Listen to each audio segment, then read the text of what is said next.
नमस्कार बच्चों। आज हम जो वीडियो बनाने जा रहे हैं मोस्ट टू डू पार्ट का चैप्टर नंबर 4, ये द्विघात समीकरण है। ये उन बच्चों के लिए बहुत महत्वपूर्ण है जो बच्चे अपने आप को मैथ में असहज महसूस कर रहे हैं। थोड़ा सा वो इस पे ध्यान दे देंगे तो कॉन्फिडेंस लेवल बढ़ेगा। तो आइए हम चैप्टर नंबर 4 से बात करते हैं। यह द्विघात समीकरण है। यह अब बात आती है समीकरण और बहुपद में अंतर क्या है। लगभग ये दूसरा और चौथा चैप्टर मिलता जुलता है। यदि यहाँ पे जो फॉर्मूला यूज किया गया है उस फॉर्मूले को बहुपद में भी यूज कर ले तो कोई दिक्कत नहीं है। कई बार बहुपद के लिए जो सवाल आ रहा है वही समीकरण में दे दिया जाता है। अंतर यही है, देखिए, जो द्विघात बहुपद का जो आपने देखा था, जो स्टैंडर्ड फॉर्म होता है एक 2x a x square plus b x plus c, ये बहुपद हो गया। और समीकरण यही जब एक b x plus c is equal to 0, यानी ये इज इक्वल टू साइन आ गया, इसमें नहीं है, इज इक्वल टू साइन आ गया तो ये समीकरण हो गया। अंतर यही है। मेन अंतर समीकरण और बहुपद में है। समीकरण में जो होता है बराबर का चिन्ह लगा होता है और बहुपद में ऐसा नहीं होता है। बाकी दोनों एक ही जैसे हैं। अब हम इस पे और चर्चा करें। द्विघात बहुपद में जैसा कि घात 2 है तो कई लोग सीधे आंख मूंद करके और लिख देते हैं जो कि इसका घात 2 होगा, लेकिन ऐसा नहीं है। द्विघात समीकरण ऐसे समीकरण, बीजीय समीकरण जिसके चर की अधिकतम घात 2 हो, एक भी हो सकती है, 0 भी हो सकती। एक देखे होंगे जब कहते कि उसके शून्यक बराबर होते तो एक ही बिंदु पे कर रहा है, तो यानी उसके शून्यक एक होते हैं। और जिसके शून्यक 2 होते हैं तो अलग अलग बिंदु पे कटता है तो 2 होता है, और जो कटता ही नहीं है तो वो शून्य नहीं होता है। रियल में ग्राफ पे हम नहीं दिखा सकते तो यानी काल्पनिक होता है। तो हम इस पे चर्चा नहीं करते अभी। तो अधिकतम घात 2 होते हैं। द्विघात समीकरण का मानक रूप ये होता है जहां पे a x square plus b x plus c is equal to 0, जहां ए 0 नहीं है। यदि ए 0 हो जाएगा तो द्विघात बहुपद रहेगा ही नहीं, क्योंकि एक्स का पद 0 हो जाएगा, ये वाला हो जाएगा एक्स स्क्वायर वाला। अब घात के आधार पर समीकरण के रूप प्रकार। रैखिक समीकरण, समीकरण का घात 1 होता है तो वो रैखिक समीकरण होता है, यानी एक्स का या वाई का घात, जो भी चर पद है उसका घात 1 होना चाहिए। जैसे घात 1 का उदाहरण है 8x plus 1 is equal to 0। द्विघात समीकरण, समीकरण के घात 2 हो, उदाहरण के लिए 4x square minus 3x, 4x square plus 3x minus 5 equal to 0। त्रिघात समीकरण जिसके घात 3 हो, उदाहरण 5x³ plus 4x² minus 3x plus 8। इस तरह से उदाहरण है। त्रिघात यानी घात 3 हो, द्विघात घात 2 हो, रैखिक घात 1 हो। द्विघात सूत्र वैसे निकालने के लिए तो आप स्प्लिटिंग टर्म यानी मिड टर्म को तोड़ करके भी निकाल लेते हैं, लेकिन इसका यूज ज्यादातर करें, इसको हम श्रीधराचार्य सूत्र भी कहते हैं। द्विघात समीकरण जो होता है इसका स्टैंडर्ड पद ये है a x square plus b x plus c, तो उसके मूल होते हैं सीधे x का मान बराबर x बराबर में माइनस बी प्लस माइनस एक बार प्लस दूसरे बार minus b square minus 4ac/2a होते हैं। ये द्विघात समीकरण के सूत्र होते हैं सीधे आंसर निकालने के लिए। यहाँ पे इसको विविक्तिकर कहा जाता है, d equal to B square minus 4ac। यहाँ डी विविक्तिकर कहते हैं। कुछ किताबों में विवेचक भी लिखा गया है, तो विवेचक भी हो तो वही माना जाता है।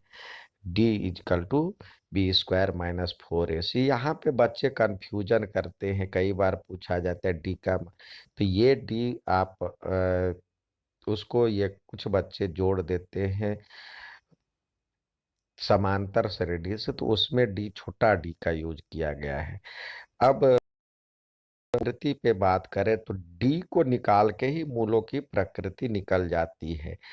अब देखिए, द्विघात समीकरण A² + BX + C = 0, इसके पहले हम इसका डी निकाल लेंगे। डी यानी विवेचक बी, D = B² जो यहाँ पे लिखा है। तो यदि इसमें डालते हैं, इसका मान पॉजिटिव यानी धनात्मक हो या 0 से बड़ी होगी, तो ये वास्तविक मूल होंगे और अलग अलग होंगे, दो भिन्न होंगे, और वास्तविक मूल होंगे और दो अलग अलग यानी दो असमान भिन्न होंगे और वास्तविक होंगे। लेकिन यदि 0 हो जाए तो मूल वास्तविक होंगे और बराबर होंगे। यहाँ पे बराबर नहीं है। और कोई यदि डी का मान B² - 4AC का मान 0 यानी नेगेटिव आ जाए, तो यह कोई भी मूल वास्तविक नहीं होगा। हमें इस चैप्टर में सिर्फ उनका ही मान निकालना है जिसमें डी का मान या तो 0 हो या 0 से बड़ी हो, उसी का मान निकालेंगे, बाकी का नहीं निकालेंगे। यानी डी का मान ऋणात्मक हो तो हम उस पर चर्चा नहीं करेंगे, हम सीधे उसकी प्रकृति बता करके छोड़ देंगे। ये ऊपर की क्लास में यूज किया गया है। अब जैसे एग्जाम्पल दिया हुआ है द्विघात, ये उदाहरण 3x² - 5x + 2 दिए गए द्विघात समीकरण के मूल द्विघाती सूत्र द्वारा ज्ञात। तो यहाँ पे सबसे पहले डी का यूज करें, क्योंकि द्विघात समीकरण में भी द्विघात सूत्र में भी यही यूज होता है। B² - 4AC जो होता है द्विघात समीकरण का सूत्र है, इसमें ये डी आता है, डी बराबर ये, और एक्स का मान सीधे निकालते हैं तो यहाँ पे -B प्लस, एक बार रख ले एक बार माइनस, यानी प्लस माइनस अंडर, या तो ये लिखे या डी लिखे अपॉन में 2A। तो अब क्या होता है, डी निकाल लेने से निकलेगा कि नहीं निकलेगा ये भी जानकारी मिल जाती है, यानी 0 या 0 से बड़ी संख्या हो तभी हम निकालेंगे। अब देखें यहाँ पे इस समीकरण में डी का मान निकाला गया है। पहले ए बराबर में 3 है, बी बराबर में जो -5 है तो -5 लिख दिया, सी बराबर में 2 है, तो बी का -4AC यानी ये आ गया, यानी 1 आ गया। तो 1 जब आ गया तो यानी पॉजिटिव है, तो इसका मूल निकलेगा और असमान होगा। तो x बराबर -B प्लस माइनस √D/2A। तो एक बार प्लस रखेंगे एक बार माइनस रखेंगे, तो ये देखिए बी का वैल्यू रख दिया -5 था, एक -5 पहले से था, और प्लस माइनस √1 अपॉन में 2, और ए के बदले 3 है। अब यहाँ पे एक बार प्लस रखा और एक बार माइनस रखा, जब प्लस रखा तो ये आया, माइनस रखा तो ये आया, तो ये दोनों इसके मूल हो गए। तो इसलिए लिख दिया x बराबर 1, या 2/3, ये आंसर हुआ इसका। इसी तरह दूसरा दिया गया है, इसमें विविक्तिकर ज्ञात कीजिए और मूलों की प्रकृति बताइए। इस तरह के सवाल 1 नंबर में पूछे जाते हैं। तो देखिए, विविक्तिकर निकालने के लिए विविक्तिकर का क्या है फॉर्मूला, डी बराबर B² - 4AC। तो इस पे पुट किया गया, बी के वैल्यू -3 है और ए का वैल्यू 2 है और सी का वैल्यू 5 है। तो जब पुट किया गया तो ये आया -31। तो क्या है, जीरो से छोटी संख्या है। तो जीरो से छोटी संख्या हो तो द्विघात समीकरण के मूल वास्तविक नहीं होंगे। हमें इस जब माइनस में आ जाए तो हमें इतना तक ही बता देना, मूलों की प्रकृति वास्तविक नहीं, या मूलों की प्रकृति पूछा जाए सिर्फ तो वास्तविक और असमान या वास्तविक और समान, इतना ही तक बताना है। अब इसके यदि माइनस में वैल्यू आ जाए तो आपको आगे ज्ञात नहीं करना है। अब तीसरा सवाल आता है, इसमें के का मान ज्ञात कीजिए जब मूल बराबर हो। तो मूल बराबर हो के लिए क्या वैल्यू आता है, डी बराबर में 0 होना चाहिए। तो इसमें हमने रखा डी बराबर में 0 हो तो मूल बराबर होंगे। तो डी का मान ये आ गया, b² - 4ac। ए का मान ये, के का मान, बी का मान ये, सी का मान ये, इस समीकरण से तो ये आ गया। अब मूल बराबर होंगे तो यानी ये बराबर में k² बराबर में 24। तो k² बराबर में √24। लेकिन प्लस माइनस दोनों का स्क्वायर माइनस में प्लस में ही होता है, माइनस का भी स्क्वायर प्लस में ही होता है। तो k² बराबर में क्या हुआ 24। तो के बराबर में हो जाएगा +-24 का रूट। तो जब 24 का रूट निकाला गया तो इस या तो इतना भी आप फैक्टराइज करते हैं तो बहुत बढ़िया। देखिए कि ये 2 का वर्ग है, 2 और 3 तो बच गया, तो 2 का पेयर बन रहा है, स्क्वायर बन रहा है, तो बाहर निकाल दिए तो +-2√6, ये इसका आंसर आ गया। अब नेक्स्ट है, जांच कीजिए कि यह द्विघात समीकरण है कि नहीं है। ये कैसे प्राप्त करेंगे, द्विघात समीकरण तभी होगा जब x² का पद होगा। यदि ये वाला पद कट जाए तो द्विघात बहुपद होगा ही नहीं, या उससे ज्यादा घात हो जाए। तो देखिए अब ये दिया हुआ है तो इधर a - b का होल स्क्वायर यूज किए गए, और इधर है तो दोनों को एक साइड रखने पर अब हमारे पास जो आता है इस सॉल्व करने पे तो ये आता है, यानी x² वाला पद है अभी। तो x² का पद है तो यानी ये इस तरह के हो गए, तो ये द्विघात समीकरण है। यदि x² का पद नहीं होगा तो द्विघात समीकरण होगा नहीं। नेक्स्ट सवाल देखते हैं, यदि समीकरण 4x² प्लस 4kx - 5 का मूल 1/2 हो तो के का मान ज्ञात कीजिए। तो मूल क्या होता है, मूल रखने पर इस पूरे का मान 0 हो जाना चाहिए। तो ये 0 होना चाहिए, यानी LHS बराबर RHS हो जानी चाहिए। तो यहाँ पे px बराबर ये मान ली, तो x के बदले 1/2 रख दिया, तो ये सॉल्व करने के बाद 0 होना चाहिए। तो जब सॉल्व किया तो के का मान 2k = 4 आ गया, तो k = 4/2 आ जाएगा, यानी 2 आ गया आंसर। इस तरह से इसको सॉल्व करते हैं। अब हम अभ्यास करते हैं, कुछ प्रैक्टिस के लिए आपके साथ कुछ सवाल शेयर किए गए हैं तो उसकी प्रैक्टिस करें। जैसे ये दिया गया है, द्विघात सूत्र द्वारा इसका मूल ज्ञात करना है। तो एक एक सवाल बना देता हूँ, बाकी खुद बनाने का प्रयास कीजिए। तो सबसे पहले यहाँ पे पहला समीकरण हम लेते हैं। देखिए यहाँ पे दिया हुआ है, पहला समीकरण है 2x² - 5x + 3। तो के बदले एक, ए बराबर 2, बी बराबर में -5, एक बार ये लिख ले, ए ए बराबर बी 2, बी बराबर -5 और सी बराबर में 3। अब डी का वैल्यू निकालते हैं। डी बराबर क्या होता है, बी स्क्वायर माइनस 4ac।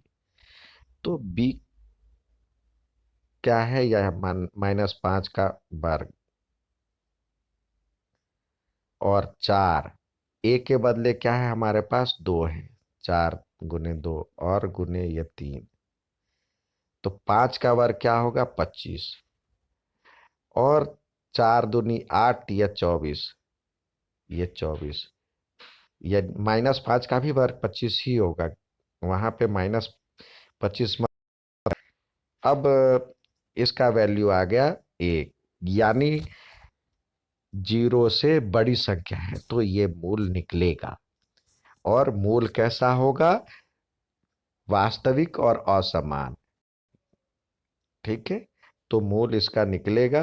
अब इसका मूल ज्ञात करते हैं हम।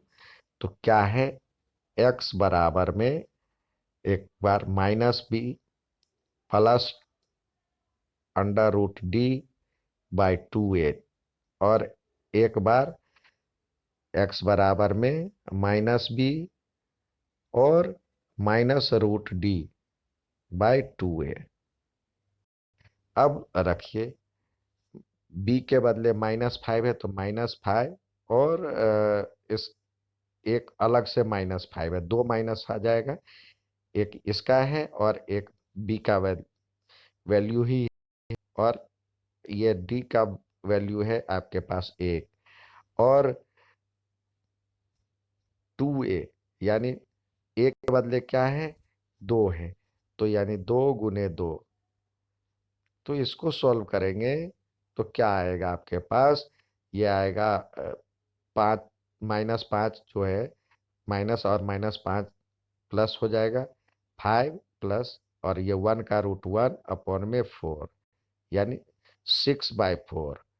और इसको सॉल्व करेंगे तो 3/2, एक ये आया। और जब ये रखेंगे तो माइनस, और 5 के बदले, b के बदले -5 है, और माइनस, और √d हमारे पास आ गया था 1, और 2 × 2,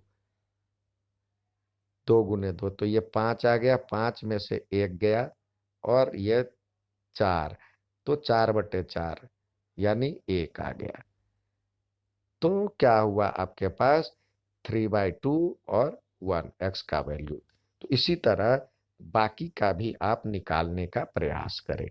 पहले इसमें d निकाल लें, और ये इस तरह से निकाल लें जिससे आसानी रहेगी। डी निकाल लें, और x का मान जब d 0 से बड़ी हो जाए या बराबर हो जाए तभी ज्ञात करना है। अब नेक्स्ट सवाल देखते हैं। इसमें कह रहा है, द्विघात बहुपद में k का मान ज्ञात कीजिए जिसमें इसके दो मूल उसके दो मूल बराबर होंगे। तो बराबर के लिए क्या चाहिए, d = 0 होनी चाहिए। अब इससे d निकाल लें, तो यहाँ पे ए के बदले क्या है, 1 है, b के बदले क्या है, -k है, और c के बदले क्या है, 4 है।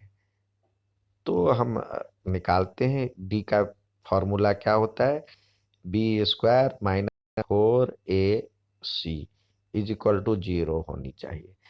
तो a के बदले, b के बदले -k है तो -k का वर्ग, और 4, a के बदले क्या है हमारे पास, 1, और c के बदले है 4 = 0।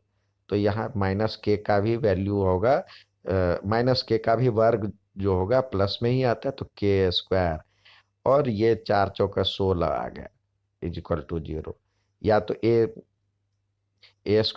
- b² कर लीजिए, या यहाँ पे ले आते हैं k², सॉरी, यहाँ पे 16 आएगा, 4 × 4 = 16 आता है, तो k² = 16। तो k क्या हो जाएगा, ±√16। तो ये हो जाएगा +-4, एक बार प्लस एक बार माइनस, तो k बराबर में +-4 आ गया आंसर। नेक्स्ट सवाल देखते हैं। इसमें कह रहा है जो कि इसके दोनों मूल वास्तविक मूल हों हैं। तो वास्तविक मूल के लिए क्या चाहिए?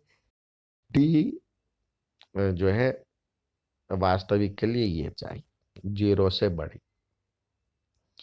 बराबर नहीं कह रहा है, बराबर भी कहता तो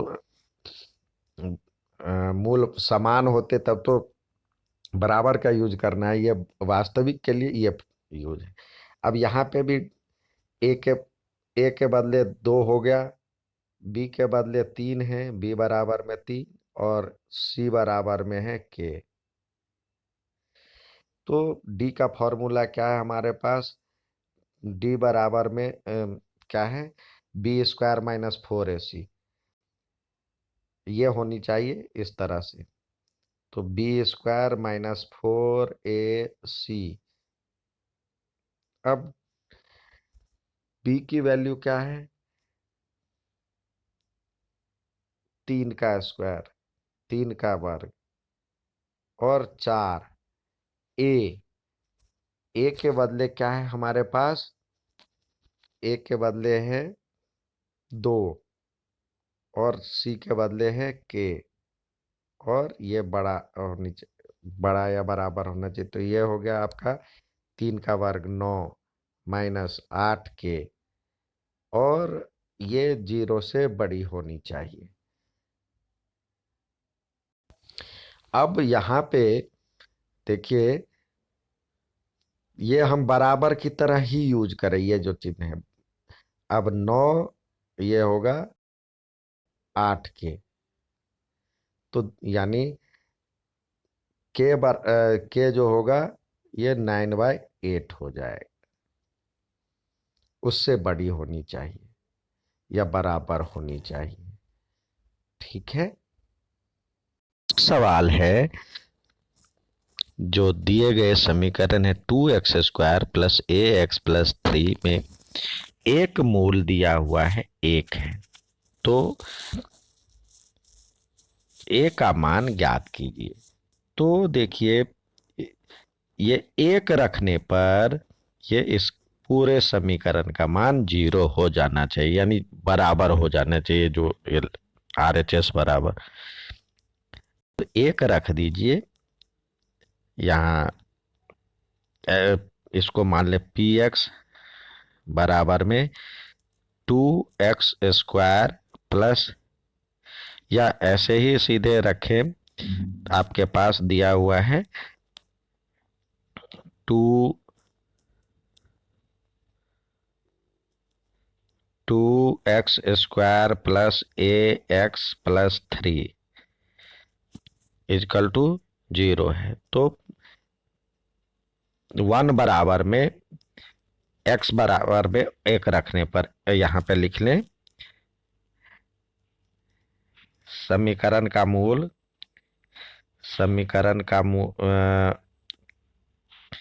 एक मूल है। तो x बराबर में 1 रखने पर, x बराबर में 1 रख लेते हैं, तो जहां जहां x है वहां वहां 1 रख देते हैं। 1² प्लस a और x के बदले 1 + 3 = 0। तो ये हो जाएगा 2 का वर्ग, 2 और 1 का वर्ग 1, तो 2 एकम 2, 2 प्लस ये a + 3 = 0। तो a बराबर में ये 3 और 2 5 हो, उधर चला जाएगा, तो a बराबर में -5। ये इसका आंसर हो गया। ये 1 नंबर में पूछा जाता है। नेक्स्ट सवाल, जांच कीजिए कि निम्न समीकरण, अब जांच कीजिए कि क्या निम्न द्विघात समीकरण है। तो है के लिए क्या है? x² वाला देखेंगे, जो कि यदि घात बचता है, x² का पद बचता है तो है, नहीं तो नहीं। पहला लिख देते हैं। तो देखिए x + 1 का होल स्क्वायर है बराबर में 2x - 3 है। तो ये x + 1 का होल स्क्वायर क्या होगा, x square plus 2x+1 equal to 2x-3, और 2 जा 6, 3 2 जा 6। अब सारे को एक साइड ले आते हैं क्योंकि बराबर में 0 होनी चाहिए। तो x² प्लस 2x+1 और इधर -2x और प्लस इक्वल टू 0, क्योंकि जो प्लस वाला है माइनस हो जाएगा, माइनस वाला प्लस हो जाएगा, तो ये कट गया। आपके पास बचा अब x² और +7 इक्वल टू 0। तो x² का पद बच रहा है, तो ये द्विघात समीकरण है। इसी तरह इसमें भी देखेंगे, यदि द्विघात तभी होगा जब x² वाला पद बचेगा। ठीक है बच्चों, इस तरह से आप इसकी प्रैक्टिस करें। अच्छा लगे तो लाइक और सब्सक्राइब भी करें। धन्यवाद।